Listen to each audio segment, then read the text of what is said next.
Sitting opposite me today is Steve Baker, a Conservative MP who first came into politics after watching the 2008 financial crisis unfold. Steve Baker, thanks for talking to us. Tell me, what was it about the financial crisis that you found so revealing and so galvanising in terms of your future? Well, the first thing was that the Lisbon Treaty had set me off because it was such an obvious trampling of democracy that I wasn't prepared to tolerate it, and that was the final straw. But no sooner had I reached that final point than the financial crisis began to unfold, and I'd been following the Austrian School of Economics since 2000. When the dot-com bust happened, I was looking for a reason why, because I was doing a master's degree at Oxford trying to get into software, and suddenly my investment didn't look so wise. So I discovered the Austrian School, the monetary theory of the trade cycle, predicted very much what happened then and what's happening now, but I cast it aside because I thought if there was anything in it, the economists and the politicians would sort out the monetary regime, the banking system, and of course they didn't. So when the crisis broke, I was delighted. I was still on a trajectory to Parliament, and I co-founded the Cobden Centre to try and get these ideas out in the public space. One of the things that you've campaigned against quite vociferously is bailouts. Does that mean that you think a Lehman-type event would be good for the EU economy? Well, none of these things really are good. The problem is not so much whether one piece of dreadful pain or another would be a good thing. It's how to best get back to sustainable, inclusive prosperity, which people can see is just. Now, what we've had is, particularly the last 13 years, the money supply in the UK, M4, tripled under New Labour. This great torrent of new money goes to particular sections of society first, creates all sorts of unwanted and unhelpful economic activity, and then the chaos sooner or later has to be revealed. And that chaos was revealed, for example, because it's happened worldwide, it was revealed in Lehman Brothers. But I don't want the pain, but what I recognise is that the sooner we take the pain and the correction and the adjustment, which is inevitable, the sooner we'll get back to sustainable prosperity, which is the best way to fight poverty. Surely the justification for bailouts is that they are a stabilising mechanism. Well, people just desperately do not want pain, and I include politicians and economists in that, of course the public as well. But really, the whole economy right around the world has been painted into a corner now.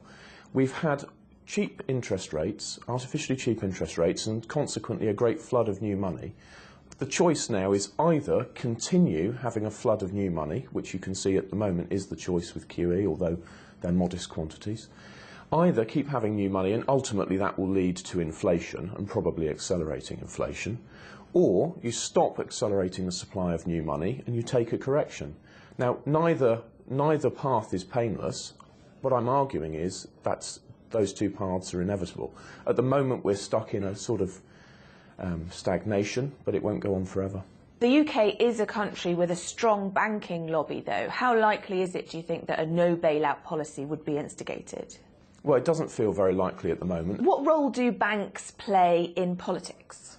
Well, at the moment, the situation is that banks and the state are very, very tightly interwoven. The idea that banks are free market institutions is faintly ridiculous. They're absolutely riven by, not only by privileges like taxpayer-funded deposit insurance and lender of last resort, also the whole credit markets are centrally planned by the central banks. So they are actually, banks themselves are part of an enormous monetary power in the world, which is directed by central banks. So they're very, very tightly coupled. Also, when you look at the revenues from the banking system, you can see that the banking system and inflationary money is a very important part of funding the welfare state. So they're incredibly tightly coupled. I don't actually think that's very healthy or in anybody's best interests. How do you characterise then that relationship between the banks and the state? Is it a sinister kind of a partnership? Sinister's kind of the wrong word, and with these things I try to stay very close to the literature and to facts, because obviously there are people out there with all sorts of wild ideas. I don't think it's sinister. I think it's the automatic consequence of people having commercial interests and seeking to capture the state, as people have always sought to done in all sorts of industries, seeking to capture the state to their own advantage. So it's not sinister, but what it is unhealthy, and it's also completely understandable given the sort of public choice factors involved.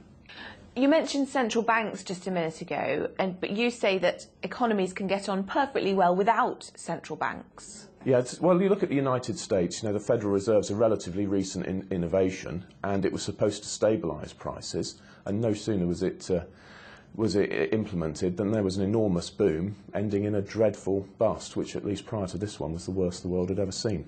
And so I don't think that central banks are actually a stabilising factor. I think they're a destabilising factor. I'm a big advocate of free banking, but you know what? I'm not alone. Alan Greenspan wrote a wonderful essay called Golden Economic Freedom, in which he advocated free banking, as in banking without central banks. So I think we should have this conversation. How would it work, though, without that overseeing body? Well, you know, that's an interesting question, because in more or less any area of economic life, we take for granted that there isn't a central planning authority.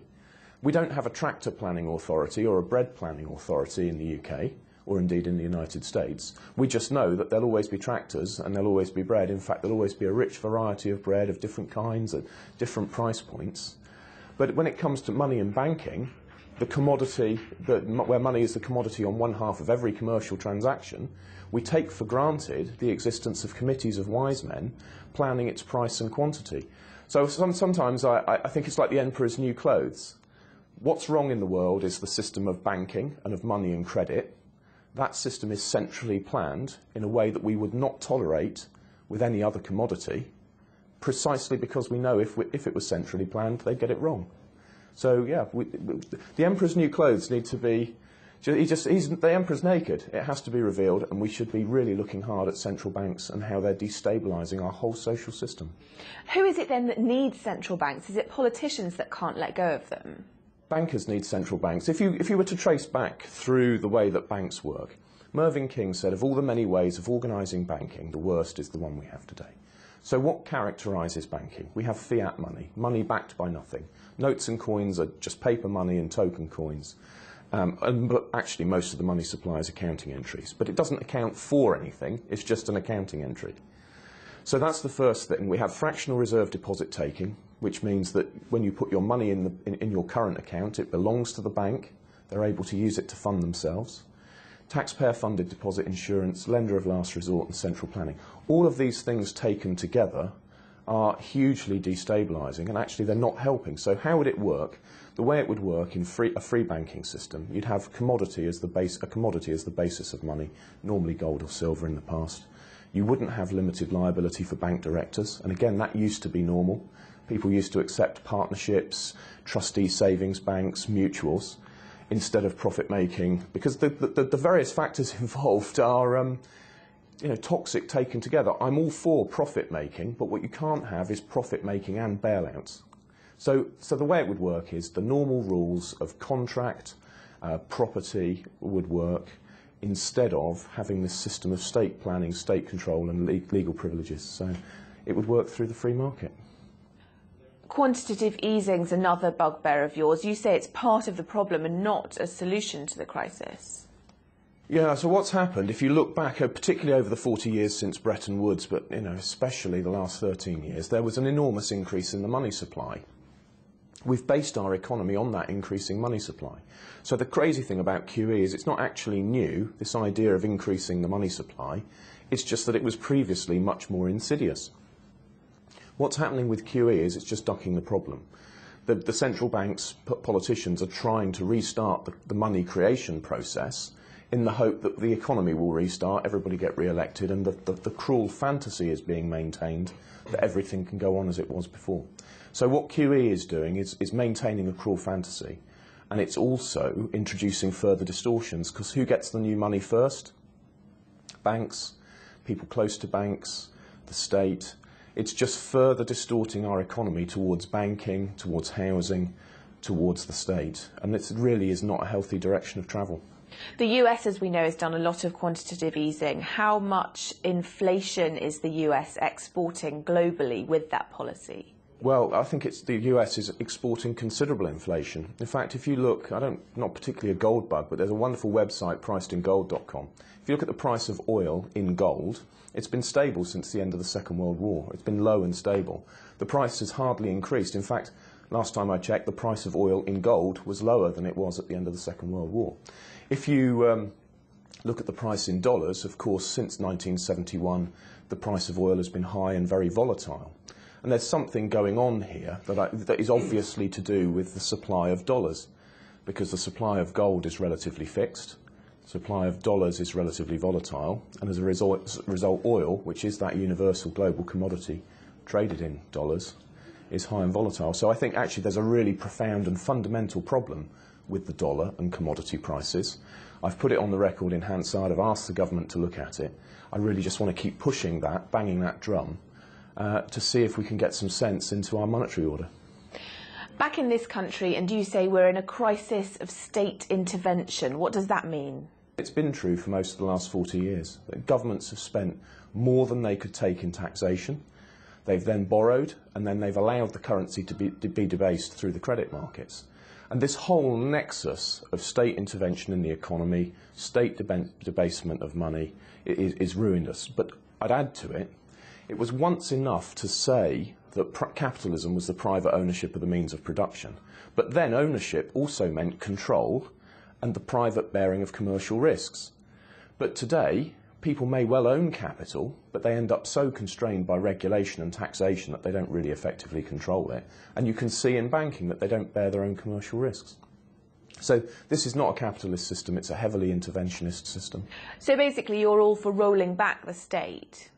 Well, I am for rolling back the state, but it's not for some spinning-eyed ideological reason. It's just obvious that our present social system is manufacturing poverty and injustice. So what I want is a system which manufactures justice and prosperity, and it seems to me we've got a choice. We can either roll forward the state, which from current levels means effectively becoming communists, or we can roll back the state from where we are, roll back regulation, accept the need to allow corrections to prices, to wages, to interest rates, and allow the forces of social cooperation to generate the wealth that we know that they can.